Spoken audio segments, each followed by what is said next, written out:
Hello everyone, welcome back to our అద్భుతహ. ఈరోజు నేను ఈ వీడియోలో రా బనానాతో కర్రీ చేయబోతున్నాను. పచ్చి అరటికాయ చాలామందికి తెలిసే ఉంటుంది. పచ్చి అరటికాయ తినడం వల్ల మన స్కిన్ బాగుంటుంది. మన స్కిన్కి ఏదైనా వూండ్స్, దెబ్బలు ఏమైనా తగిలినా తొందరగా హీల్ అవ్వడానికి యూజ్ అవుతుంది. ఇంకా ఇమ్యూనిటీ సిస్టమ్ బాగుంటుంది, బ్రెయిన్ డెవలప్మెంట్ బాగుంటుంది, నర్వస్ సిస్టమ్ బాగుంటుంది, మజిల్స్ బాగుంటాయి, ఇంకా బ్లడ్ ప్రెషర్ని నార్మల్ చేస్తుంది, ఫ్లూయిడ్ లెవెల్స్ని నార్మల్ చేస్తుంది, ఇంకా చాలా ఉన్నాయి. ఎందుకంటే ఇందులో potassium, vitamin C, vitamin B6 అయితే చాలా ఎక్కువగా ఉన్నాయి. ఇంకెందుకు ఆలస్యం, మన హెల్దీ రా బనానా కర్రీ ఎలా చేయాలో చూసేద్దాం రండి. ఇందులో అయితే నేను చాలా తక్కువ ఆయిల్ యూజ్ చేశాను. సో ఆయిల్ తక్కువ తినే వాళ్ళకి కూడా ఇది పర్ఫెక్ట్గా సరిపోతుంది. Let's get started. ముందుగా ఒక బౌల్లో వాటర్ తీసుకునేసి అందులో కొంచెం సాల్ట్ వేసుకొని పక్కన పెట్టుకోవాలి.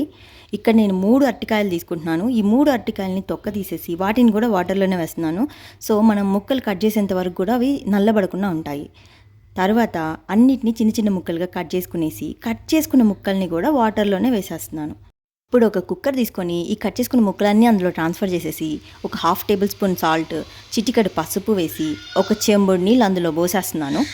ఇవి పోసిన తర్వాత కుక్కర్ మూత పెట్టేసి ఒక స్టవ్ మీద పెట్టి ఒక 2 విజిల్స్ తెప్పించుకోవాలి. వన్స్ విజిల్ పోయిన తర్వాత ఆ కుక్కర్ ఓపెన్ చేసేసి ఆ నీళ్ళన్నిటినీ మనం స్ట్రైనర్ తీసుకొని వడకట్టుకోవాలి. ఇప్పుడు స్టవ్ వెలిగించి స్టవ్ మీద ప్యాన్ పెట్టేసి ప్యాన్లో 2 టేబుల్ స్పూన్ ఆయిల్ వేసేస్తున్నాను. ఆయిల్ హీట్ అయ్యాక కొంచెం ఆవాలు, కొంచెం జీలకర్ర వేసుకొని అవి చిటపటా అంటున్నప్పుడు ఒక ఎండుమిరపకాయని ఇంచేసి అందులో వేస్తున్నాను. అది కొంచెం కాలాక కరివేపాకు వేసేసుకుంటున్నాను. మీరు కావాలంటే పచ్చనపప్పు, మినపప్పు కూడా వేసుకోండి, ఫ్లేవర్ ఎన్హాన్స్ అవుతుంది. ఆ తర్వాత ఉడకబెట్టుకున్న అరటికాయ ముక్కలు కూడా అందులో వేసేసి అటు ఇటు 2 సార్లు కలిపేసి మంటని సిమ్లో పెట్టేసి తర్వాత మూత పెట్టేసుకోవాలి. ఇప్పుడు ఇలా మూత పెట్టి సిమ్లో ఒక 10 నిమిషాల వరకు చేసుకోవాలి. ఇన్ బిట్వీన్లో మూత తీసి అటు ఇటు ఒకసారి కలిపేసి మళ్ళీ మూత పెట్టుకోవాలి. ఇలా చేయడం వల్ల ఏమవుతుందంటే ఎక్కువ ఆయిల్ అవసరం ఉండదు, కూర చక్కగా వేగుతుంది.